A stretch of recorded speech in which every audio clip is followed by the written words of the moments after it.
سالار صمت بن اسود رومیوں کے تعاقب میں گئے۔ رومی بری طرح بھاگے جا رہے تھے۔ ان کی آدھی نفری تو لڑائی اور پسپائی میں ختم ہو گئی تھی اور باقی نصف بکھر گئی تھی۔ صمت جب حمص کے قریب پہنچے تو دیکھا کہ رومی حمص کے قلعے میں داخل ہوتے جا رہے ہیں۔ اس دور میں حمص ایک قلعہ بند قصبہ ہوا کرتا تھا۔ صمت وہاں جا کر رک گئے۔ انہیں معلوم نہیں تھا کہ قلعے کے اندر کتنی فوج ہے، پھر بھی انہوں نے اپنے 1000 سواروں کو قلعے کے ارد گرد اس انداز سے دوڑایا جیسے وہ محاصرہ کرنا یا قلعے پر حملہ کرنا چاہتے ہوں۔ قلعے کا دروازہ کھلا اور 3-4 آدمی جو فوجی نہیں تھے باہر آئے۔ وہ رومی نہیں، مقامی باشندے تھے۔ سالار صمت بن اسود نے انہیں اپنے پاس بلایا۔ کیوں آئے ہو؟ صمت نے پوچھا۔ امن اور دوستی کا پیغام لے کر آئے ہیں، ایک نے کہا۔ رومی مزید لڑائی نہیں چاہتے؟ کیا تمہارا شہنشاہ ہرقل بھی مزید لڑائی نہیں چاہتا؟ صمت نے پوچھا۔ ہم شہنشاہ روم کی ترجمانی نہیں کر سکتے، حمص کے ایک شہری نے کہا۔ ہم یہ پیغام لائے ہیں کہ حمص والے نہیں لڑنا چاہتے۔ آپ جس قدر سامان خورد و نوش چاہتے ہیں ہم سے لے لیں۔ آپ جتنے بھی دن یہاں قیام کرنا چاہتے ہیں کریں۔ آپ کی فوج اور گھوڑوں کو خوراک ہم مہیا کریں گے۔ کسی بھی تاریخ میں نہیں لکھا کہ سالار صمت نے حمص میں رومیوں سے صلح کی کیا شرائط منوائی تھی۔ وہ واپس آ گئے۔ خالد رضی اللہ تعالیٰ عنہ اپنے لشکر کے ساتھ دمشق جا چکے تھے۔ مورخ لکھتے ہیں کہ خالد رضی اللہ تعالیٰ عنہ جب دمشق پہنچے تو شہر کے اندر مایوسی اور خوف و ہراس کی لہر دوڑ گئی۔ شہر والوں کو پہلے یہ اطلاع ملی تھی کہ انطاکیہ سے کمک اور رسد آ رہی ہے۔ اب انہیں اطلاع ملی کہ کمک کو مسلمانوں نے راستے میں ہی ختم کر دیا ہے۔ دمشق میں رومی سالار توما تھا جو شہنشاہ ہرقل کا داماد تھا۔ چند ایک شہری وفد کی صورت میں توما کے پاس گئے۔ کیا آپ کو کسی نے بتایا ہے کہ شہر میں لوگ کیا باتیں کر رہے ہیں؟ ایک شہری نے کہا۔ کیا تم لوگ نہیں جانتے کہ یہ بزدلی ہے؟ توما نے کہا۔ ہم نے ابھی محاصرہ توڑنے کی کارروائی کی ہی نہیں۔ کیا تم لوگ مجھے یہ مشورہ دینے آئے ہو کہ میں مسلمانوں کے آگے ہتھیار ڈال دوں؟ ہم سالار معظم کو شہر کی صورتحال بتانے آئے ہیں، وفد کے ایک اور آدمی نے کہا۔ شہر کے لوگ یہ سن کر ہراساں ہیں کہ جس فوج نے محاصرہ بھی کر رکھا ہے اور ہماری کمک کو بھی ختم کر دیا ہے، وہ اس شہر میں بھی داخل ہو جائے گی۔ پھر گھر ہمارے لوٹے جائیں گے، بچے ہمارے کچلے جائیں گے اور لڑکیاں ہماری اٹھائی جائیں گی۔ ہم یہاں تک نوبت نہیں آنے دیں گے، سالار توما نے کہا۔ سالار معظم، ایک اور شہری نے کہا، آپ کو یقیناً معلوم ہوگا کہ نوبت کہاں تک پہنچ چکی ہے۔ شہر میں خوراک اتنی کم رہ گئی ہے کہ لوگوں نے دوسرے وقت کا کھانا چھوڑ دیا ہے۔ 2-3 دنوں بعد صرف پانی رہ جائے گا۔ غور کریں، لوگ فاقہ کشی سے تنگ آ کر بغاوت بھی کر سکتے ہیں۔ یہ صورت سلطنت روم کے لیے اچھی نہیں ہوگی۔ کیا تم لوگ نہیں جانتے کہ بغاوت کی سزا کیا ہے؟ توما نے شاہی رعب سے کہا۔ ہم جانتے ہیں سالار علی، وفد کے ایک آدمی نے کہا۔ ہم آپ کو قحط اور اس سے پیدا ہونے والی بغاوت کے نتائج بتانے آئے ہیں۔ کیا اس تباہی سے اور لوگوں کو بھوکا مارنے سے بہتر نہ ہوگا کہ آپ مسلمانوں سے صلح کر لیں؟ دشمن سے صلح کا مطلب ہوتا ہے ہتھیار ڈالنا، توما نے کہا۔ میں لڑے بغیر کوئی ایسا فیصلہ نہیں کروں گا جو روم کی عظیم سلطنت کی توہین کا باعث ہو۔ ہم اپنی جانیں قربان کر رہے ہیں اور تم لوگ ایک وقت کی بھوک برداشت نہیں کر سکتے۔ جاؤ، کل تک انتظار کرو۔ وہ ستمبر 634 عیسوی کے تیسرے ہفتے کی ایک صبح تھی۔ رومی سالار توما نے شہر کے ہر دروازے کی حفاظت کے لیے جو دستے متعین کیے ہوئے تھے ان سب میں سے زیادہ نفری نکال کر اکٹھی کی اور وہ دروازہ کھلوایا جو اس کے اپنے نام سے موسوم تھا، باب توما، اور اپنی قیادت میں مسلمانوں کے اس دستے پر حملہ کر دیا جو اس دروازے کے سامنے متعین تھا۔ یہ 5000 مسلمان سواروں کا دستہ تھا جس کے سالار شرجیل بن حسنہ رضی اللہ تعالیٰ عنہ تھے۔ توما کے حملے کا انداز آج کے دور کی جنگ کا سا تھا۔ اس نے دیوار اور برجوں سے مسلمانوں پر تیروں کی بوچھاڑیں مارنی شروع کر دیں اور اس کے ساتھ فلاخنوں سے سنگباری کی۔ تیروں اور پتھروں کے سائے میں توما نے اپنی فوج کو تیز حملے کے لیے آگے بڑھایا تھا۔ یہ طریقہ کارگر تھا مسلمان پیچھے ہٹنے پر مجبور نظر آنے لگے تھے اور ان کا دھیان تیروں اور پتھروں سے بچنے پر لگ گیا تھا۔ کوئی پیچھے نہیں ہٹے گا، سالار شرجیل نے چلا کر کہا۔ تمام تیر انداز آگے آ جاؤ۔ مسلمان تیر اندازوں نے جوابی تیر اندازی شروع کر دی۔ رومیوں کے پتھر اور تیر چونکہ اوپر سے آ رہے تھے اور زیادہ بھی تھے، اس لیے مسلمانوں کا نقصان زیادہ ہو رہا تھا۔ پہلی بوچھاڑوں میں کئی مسلمان شہید ہو گئے۔ ان کے تیروں نے رومیوں کا کچھ نقصان کیا، لیکن یہ مسلمانوں کے مقابلے میں کم تھا۔ مورخ واقدی، طبری اور ابو سعید نے ایک واقعہ بیان کیا ہے۔ رومی تیروں سے شہید ہونے والوں میں ایک مجاہد ابان بن سعید بھی تھے، جن کا پورا نام ابان بن سعید بن العاص تھا۔ فوراً ہی ابان کی شہادت کی خبر پیچھے ان خیموں تک پہنچ گئی تھی جن میں مسلمانوں کی خواتین اور بچے تھے۔ ابان بن سعید کی بیوی بھی وہیں تھیں۔ ان کی شادی ہوئے چند ہی دن گزرے تھے۔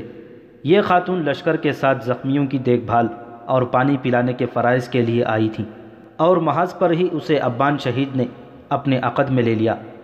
کسی بھی مورخ نے اس خاتون کا نام نہیں لکھا۔ اسے پتہ چلا کہ اس کا خاوند شہید ہو گیا ہے تو وہ اٹھ دوڑی اور شرجیل رضی اللہ تعالیٰ عنہ کے دستے میں جا پہنچی۔ کہاں ہے میرے خاوند کی لاش؟ وہ چلانے لگی۔ کہاں ہے سعید کے بیٹے کی لاش؟ 5000 گھڑ سواروں میں جن پر تیر اور پتھر برس رہے تھے، ابان بن سعید شہید کی بیوہ دوڑتی اور شہید کی لاش کا پوچھتی پھرتی تھیں۔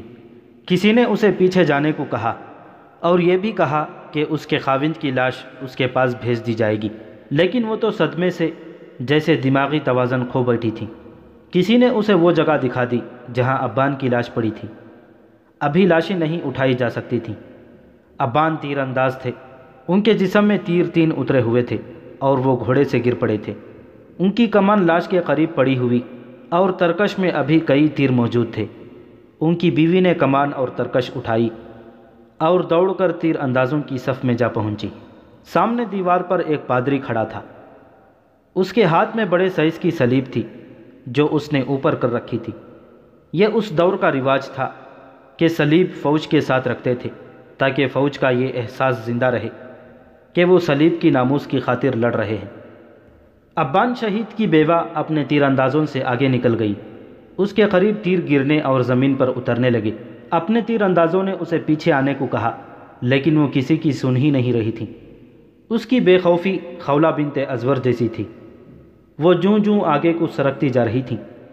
اس کے قریب رومیوں کے آئے ہوئے تیر زمین پر کھڑے ہوتے جا رہے تھے، یہاں تک کہ ایک تیر اس کے پہلو میں کپڑوں میں لگا اور وہیں لٹک گیا۔ یہ تیر بھی اسے آگے بڑھنے سے نہ روک سکا۔ آخر وہ رک گئیں اور اس نے کمان میں تیر ڈالا اور کمان سامنے کر کے شست باندھتے کچھ دیر لگائی۔ اس نے کمان اتنی زیادہ کھینچ لی جتنی ایک تندرست مرد کھینچ سکتا ہے، اور اس نے تیر چھوڑ دیا۔ اس کا تیر رومی تیروں کی بوچھاڑوں کو چیرتا ہوا اس پادری کی گردن میں اتر گیا جس نے صلیب کو تھام رکھا تھا۔ پہلے اس کے ہاتھ سے صلیب گری اور لڑکتی ہوئی باہر آ پڑی۔ پادری بھی پیچھے یا دائیں بائیں گرنے کے بجائے دیوار پر گرا اور صلیب کے پیچھے پیچھے باہر کی طرف آ پڑا۔ ابان شہید کی بیوہ نے نعرہ لگایا اور پیچھے آ گئی، میں نے انتقام لے لیا ہے، سہاگ کے بدلے صلیب گرا دی ہے۔ وہ تیر اندازوں سے آ ملی اور تیر چلاتی رہی۔ صلیب اور پادری کے گرنے کا اثر مسلمانوں پر یہ ہوا کہ ان کا حوصلہ بڑھ گیا، اور ان کا حوصلہ اس لیے بھی بڑھا کہ یہ تیر ایک عورت نے چلایا تھا۔ صلیب کے گرنے کا اثر جو رومیوں پر ہوا وہ ان کے لڑنے کے جذبے کے لیے اچھا نہ تھا۔ دروازہ باب توما کھل چکا تھا۔ توما نے دیکھ لیا تھا کہ اس کی تیر اندازی اور سنگباری نے مسلمانوں کی حالت کمزور کر دی ہے۔ اس نے حملے کا حکم دے دیا۔ عجیب سی بات یہ ہے کہ اس نے سواروں کے مقابلے میں سوار نہ نکالے۔ اس نے پیادوں سے حملہ کرایا اور کمان خود باہر آ کر کی۔ وہ سپاہیوں کی طرح لڑ رہا تھا۔ مورخ واقدی اور بلازری نے لکھا ہے کہ توما کی آواز ایسی تھی جیسے اونٹ بدمستی کی حالت میں بڑی بلند اور غسیلی آوازیں نکالتا ہے۔ شرجیل بن حسنہ رضی اللہ تعالیٰ عنہ نے بڑی تیزی سے اپنے سواروں کو آمنے سامنے کی لڑائی کی ترتیب میں کر لیا۔ توما نے یہ چال چلی کہ اپنے دستوں کو پھیلا دیا۔ اس کی فوج کی تعداد مسلمانوں کی نسبت زیادہ تھی۔ اس کے پیادے سواروں کا مقابلہ بڑی بے جگری اور مہارت سے کر رہے تھے۔ شہر کے دوسرے دروازوں کے سامنے مسلمانوں کے جو دستے متعین تھے وہ اس وجہ سے شرجیل کی مدد کو نہیں آ رہے تھے کہ ایسا ہی حملہ دوسرے دروازوں پر بھی ہو سکتا تھا۔ توما گرج اور دہاڑ رہا تھا۔ اسے مسلمانوں کا پرچم نظر آیا۔ اس کا مطلب یہ تھا کہ مسلمانوں کا سالار وہاں ہے۔ وہ سیدھا ادھر آیا۔ شرجیل رضی اللہ تعالیٰ عنہ نے اسے دیکھ لیا اور تلوار سونت کر اس کے مقابلے کے لیے تیار ہو گئے۔ دونوں نے ایک دوسرے کو للکارا۔ ان میں 10-12 قدم فاصلہ رہ گیا ہوگا کہ ایک تیر توما کی دائیں آنکھ میں اتر گیا۔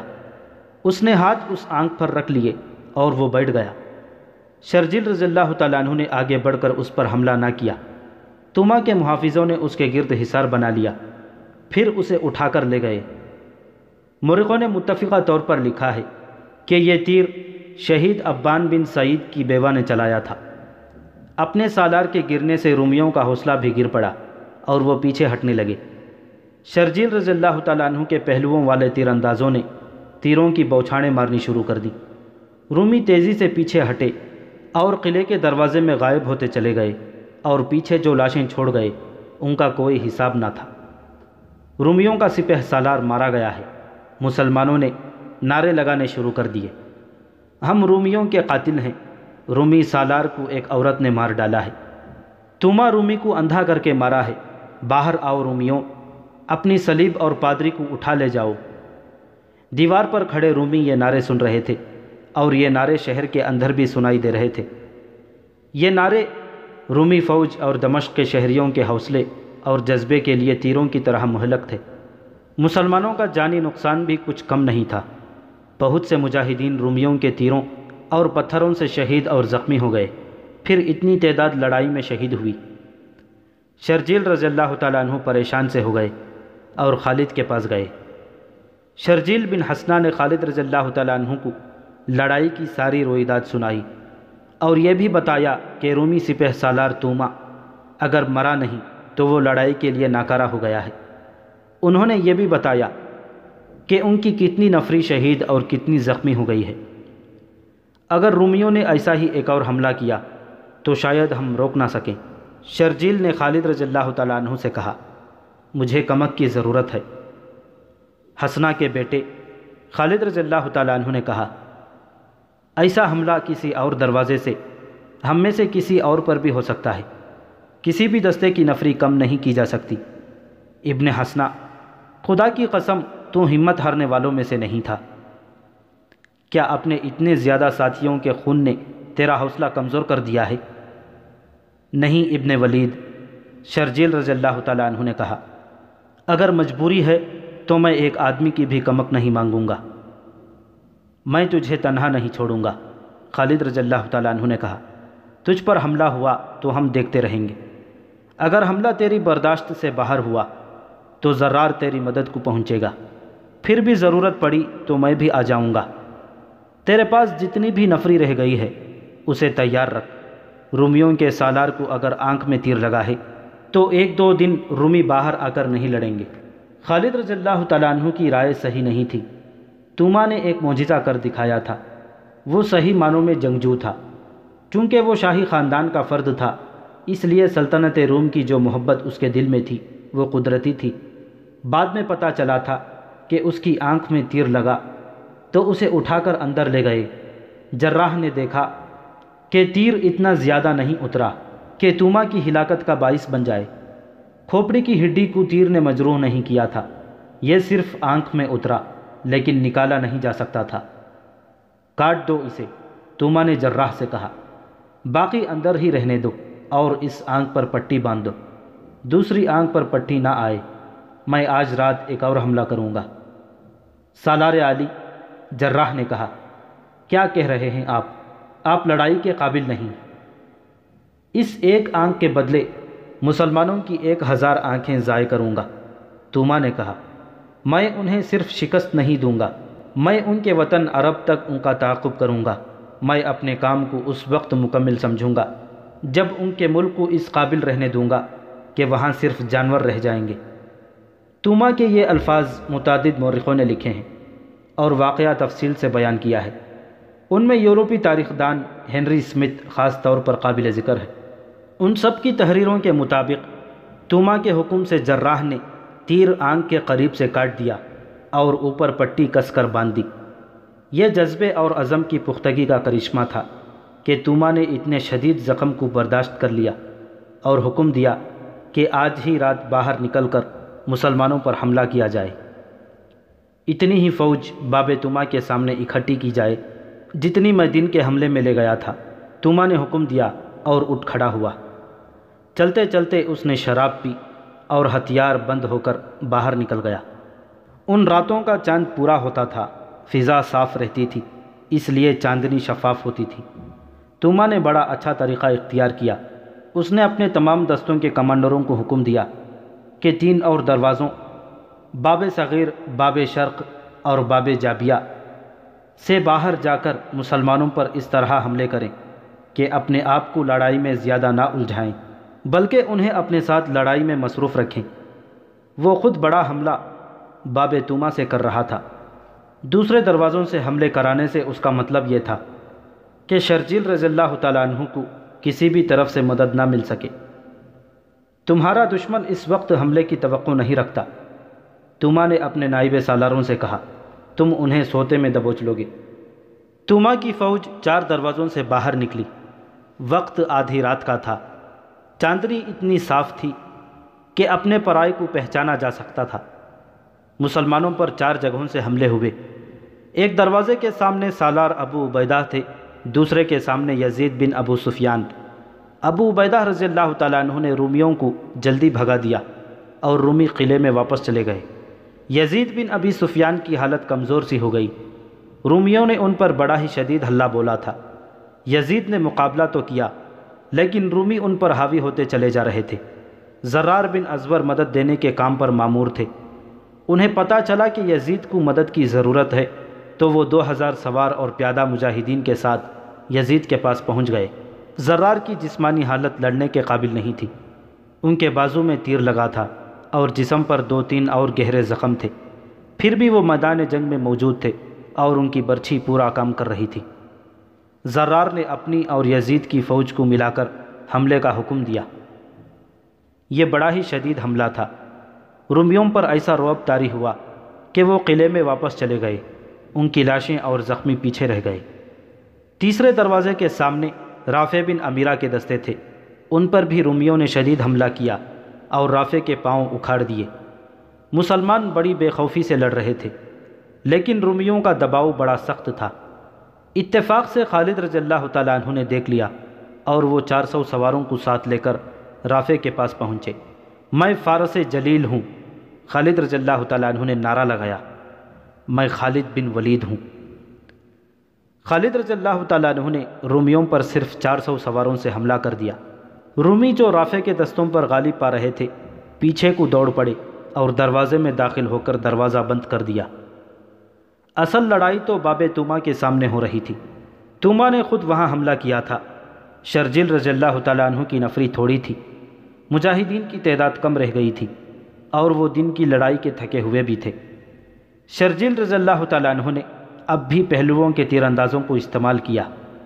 رومی تیر کھا کھا کر گرتے تھے لیکن حملے کے لیے بڑھے آ رہے تھے۔ شرجیل رضی اللہ تعالیٰ عنہ نے دن کے حملے میں توما کی گرجدار آواز سنی تھی۔ انہوں نے رات کو بھی اسی آواز کی للکار سنی تو وہ حیران رہ گئے کہ توما حملے کی قیادت کر رہا ہے۔ یہی وجہ تھی کہ رومی تیروں کی بوچھاڑوں میں بھی بڑے آ رہے تھے۔ چاندنی رات میں دونوں فوجوں کی بڑی سخت ٹکر ہوئی۔ شرجیل رضی اللہ تعالیٰ عنہ کے مجاہدین نے حملہ روک لیا اور بڑی خونریز لڑائی ہوتی رہی۔ مورخوں نے لکھا ہے کہ یہ لڑائی کم و بیش 2 گھنٹے جاری رہی اور دونوں فوجوں کے آدمی گرتے رہے۔ شرجیل کو کسی طرف سے بھی مدد ملنے کی توقع نہیں تھی۔ لڑائی شدت اختیار کر گئی۔ شرجیل رضی اللہ تعالیٰ عنہ کو توما کی آواز حیران کر رہی تھی اور توما شرجیل کو ڈھونڈ رہا تھا۔ اس کی دلیری غیر معمولی تھی۔ اسے چاندنی میں مسلمانوں کا پرچم نظر آیا اور وہ شرجیل کو للکار کر ان کی طرف بڑھا۔ شرجیل اس کے مقابلے کے لیے تیار ہو گئے۔ 1 آنکھ کے بدلے 1000 آنکھیں لوں گا، توما نے کہا۔ خدا کی قسم تو دوسری آنکھ بھی دینے آیا ہے، شرجیل نے کہا۔ دونوں آمنے سامنے آ گئے اور دونوں گھوڑوں سے اتر آئے۔ دونوں کے ہاتھوں میں تلواریں اور ڈھالیں تھیں اور دونوں تیغ زنی کے ماہر تھے۔ شرجیل کو توقع تھی کہ توما کی ایک ہی آنکھ ہے اور اس کی دوسری آنکھ زخمی ہے، اس لیے وہ لڑ نہیں سکے گا، لیکن وہ پوری مہارت سے لڑ رہا تھا۔ شرجیل کو تو یہ معلوم ہی نہیں تھا کہ تیر ابھی تک توما کی آنکھ میں ہے۔ شرجیل کا ہر وار توما بچاتا رہا اور توما کا ہر وار شرجیل بچاتے رہے۔ شرجیل نے ایک وار بڑا ہی زوردار کیا۔ ان کی تلوار پہلے توما کی آہنی خود پر لگی اور وہاں سے پھسل کر کندھے پر لگی جہاں آہنی زراح تھی۔ اتنا زوردار وار لوہے پر پڑا تو تلوار ٹوٹ گئی۔ توما نے للکار کر وار کیا جو شرجیل نے ڈھال پر لیا۔ وہ اب تلوار کے بغیر تھے، وار صرف روک سکتے تھے۔ توما بڑھ بڑھ کر وار کر رہا تھا۔ شرجیل کے دو مجاہدوں نے دیکھ لیا کہ شرجیل تلوار کے بغیر خطرے میں ہیں، تو وہ شرجیل اور توما کے درمیان آ گئے۔ شرجیل نے ادھر ادھر دیکھا، وہ کسی کی تلوار کو ڈھونڈ رہے تھے۔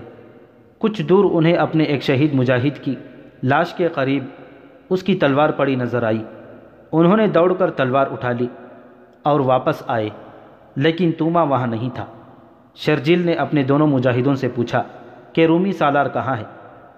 انہوں نے بتایا کہ وہ پیچھے ہٹتے ہٹتے لڑائی کے ہنگامے میں گم ہو گیا ہے۔ انہوں نے اسے گھوڑے پر سوار ہوتے دیکھا تھا۔ شرجیل کے اعصاب پر بڑا تکلیف دہ دباؤ تھا۔ انہیں پوری طرح یقین نہیں تھا کہ وہ رومیوں کو شکست دے سکیں گے۔ لڑنے میں شرجیل اور ان کے دستے نے کوئی کسر نہیں چھوڑی تھی۔ انہوں نے چند سو سواروں کو الگ کر کے پہلو سے رومیوں پر ایک زوردار ہلہ بولا۔ کچھ تو اس ہلے نے کام کیا، کچھ رومی مایوس ہو گئے اور وہ پیچھے ہٹنے لگے۔ رومیوں میں یہ خوبی تھی کہ وہ بے ترتیب ہو کر نہیں بھاگتے تھے، بلکہ ترتیب اور تنظیم سے پیچھے ہٹتے تھے۔ شرجیل رضی اللہ تعالیٰ عنہ نے انہیں پیچھے ہٹتے دیکھا تو ان کے پیچھے نہ گئے، کیونکہ مسلمانوں کی نفری تھوڑی رہ گئی تھی۔ شرجیل خطرہ مول نہیں لینا چاہتے تھے۔ پیچھے جانے کے بجائے انہوں نے تیر اندازوں کو آگے کر کے پیچھے ہٹتے ہوئے رومیوں پر تیروں کا مہ برسا دیا۔ رومی اپنی لاشوں اور زخمیوں کو پیچھے چھوڑتے دروازے میں جا کر غائب ہو گئے۔ رومی جس دروازے سے باہر آئے تھے وہ لاشیں اور زخمی پھینک کر اسی دروازے سے اندر چلے گئے۔ سب سے بڑا حملہ توما نے کیا تھا، وہ بھی ناکام رہا۔ اگر بات ناکامی تک ہوتی تو رومی ایسے حملے بھی کر سکتے تھے، لیکن انہیں جو جانی نقصان اٹھانا پڑا وہ ان کی برداشت سے باہر تھا۔ ان کی نفری پہلے ہی کچھ اتنی زیادہ نہیں تھی اور اب تو آدھی رہ گئی تھی۔ توما کے لیے ایک اور دشواری یہ پیدا ہو گئی کہ جب شہر پناہ کے دروازے بند ہو گئے اور توما شہر میں آ کر رکا تو کئی شہریوں نے اسے گھیر لیا۔ سالار معظم، ایک آدمی نے کہا، ہم سلطنت روم کے وفادار ہیں، ہم نہیں چاہتے کہ روم کی شہنشاہی کو مزید نقصان پہنچے۔